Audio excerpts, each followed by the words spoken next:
Bonjour à toutes et à tous et bienvenue sur votre chaîne d'information régionale en ce lundi 7 janvier. Voici le journal préparé par la rédaction en images en 8 minutes, un tour complet de l'info près de chez vous. Et ça démarre comme toujours par vos prévisions météo, avec en ce début de semaine un temps en gris et nuageux sans espoir d'amélioration. Un temps en sec jusqu'en fin de journée et puis ce soir et la nuit prochaine des averses possibles dans la région. Les températures elles sont quasiment de saison avec 10 degrés au Touquet, 9 degrés à Dunkerque, Calais, Saint-Omer, 8 degrés cet après-midi à Lille. Les prévisions météo complètes, bien sûr, après ce journal. À la une, d'abord, en ce lundi, c'est la rentrée aussi pour les classes politiques. L'un des premiers dossiers chauds de ce début d'année, c'est la volonté du gouvernement de sanctionner plus durement les chômeurs peu volontaires. Lors de ses vœux le 31 décembre, Emmanuel Macron avait annoncé vouloir changer en profondeur les règles de l'indemnisation chômage pour inciter davantage à reprendre le travail. Et il préfère vraisemblablement le bâton à la carotte. Explication en plateau avec Vincent Vieillard.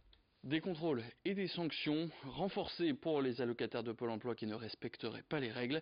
Dans ce nouveau texte, 4 modifications sont à retenir. D'abord, en cas d'oubli d'un premier rendez-vous à Pôle emploi, le demandeur risque 1 mois de radiation et donc de suppression de l'allocation, 2 mois pour un deuxième rendez-vous raté, puis 4 mois pour un troisième faux bond. Ensuite, si l'allocataire refuse 2 offres jugées raisonnables, l'allocation lui est aussi supprimée.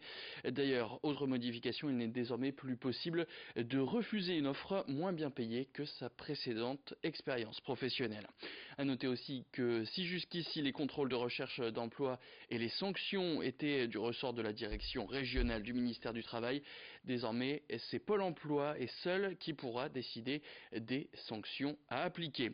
À noter aussi qu'en marge de ce nouveau dispositif, d'ici quelques mois dans 2 ou 3 régions du pays, un nouveau système va être testé pendant 1 an. Il va être demandé aux allocataires de Pôle emploi de remplir un journal de bord sur Internet expliquant les démarches de recherche qui ont été effectuées chaque mois. Mais est-ce que ces nouvelles sanctions vont être efficaces? D'après une étude publiée cet été par Pôle emploi, seuls 12% des demandeurs ne chercheraient pas assez activement un nouveau travail.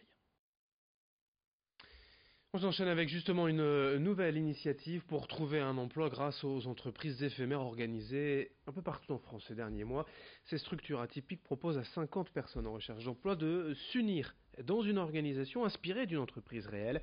Ces entreprises éphémères sont issues de la formation et de l'accompagnement au reclassement de salariés. Elles ont développé des méthodologies exclusives destinées aux participants pour les aider à mieux se repérer sur le marché du travail. Il y a des séances en situation réelle, d'autres virtuelles, pour apprendre aussi grâce au numérique. Explications et témoignages de Valérie, une des premières à avoir retrouvé un emploi en 2 semaines, recueillie par Margot Sey. Alors moi, on m'a mis au poste face à face, c'est-à-dire que j'étais avec un coéquipier et on allait démarcher les entreprises, donc on choisissait tous un secteur et on allait démarcher les entreprises. Il y en a avec qui ça se passe très bien, d'autres un peu moins. Et on leur explique qu'on est une entreprise éphémère, on est tous des demandeurs d'emploi et qu'on voudrait savoir s'il n'y a pas des, entre guillemets, marchés parallèles de l'emploi, ce qui est tout à fait vrai en fait. Et donc on nous a proposé des postes à droite à gauche qui ne sont pas forcément donnés au Pôle emploi ou sur certains sites en fait. Autre sujet d'impact régional, pour parler de notre alimentation et surtout de l'apprentissage des bonnes pratiques dès le plus jeune âge. À Wormhout, le collège du Outland a reçu sa première étoile du label Ici je mange local. La cantine sert près de 450 repas par jour et mise depuis 5 ans sur les producteurs locaux pour se fournir. 40% des produits y viennent, en tout cas d'approvisionnement local, que ce soit yaourt, viande, pâtes ou encore fruits et légumes.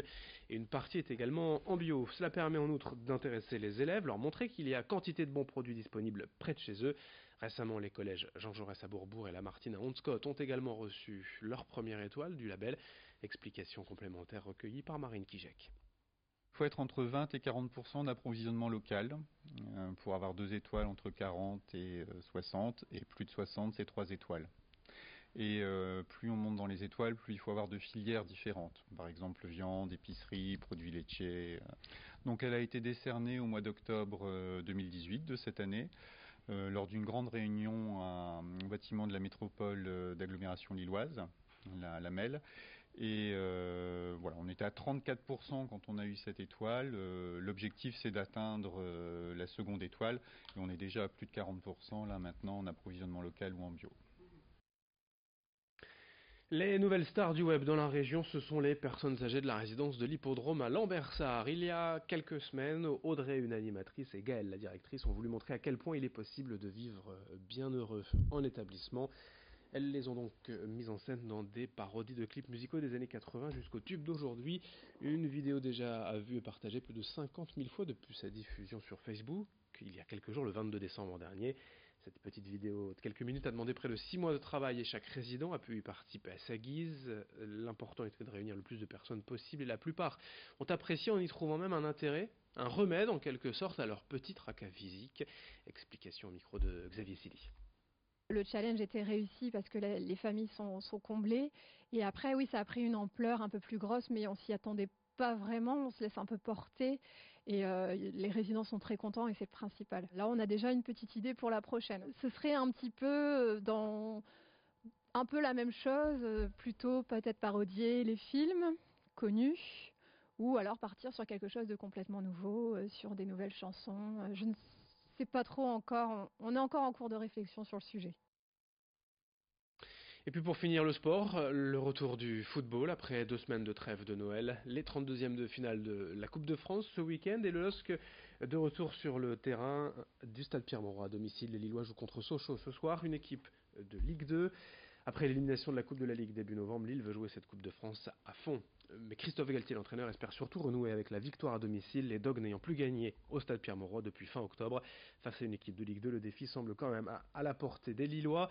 Pour ce match, Thiago Mendes et José Fonte sont suspendus. Ucheka lui aussi sera absent, blessé. Quant à Rui Fonte, tout jeune papa, il passe quelques jours en famille pour célébrer cette naissance. Lille-Sochaux ce soir 21h au Stade Pierre-Mauroy. Concernant les autres résultats de cette 32e de finale, ce n'est pas bien brillant pour les clubs de la région. Lens et Valenciennes ont été éliminés, de même que Gravelines, battu sèchement 3-0 par Villefranche-Beaujolais. Seul Croix est passé en battant Raon l'étape 2-0. Le tirage au sort des 16e tours, des 16e de finale du prochain tour, c'est ce soir. On vous donnera bien sûr toutes les affiches demain dans nos éditions. Fin de ce journal, merci à vous de l'avoir suivi. D'autres infos à suivre bien sûr dans une poignée de secondes avec vos prévisions météo. Et puis dès le prochain quart d'heure, on se retrouve pour un nouveau flash. A tout de suite.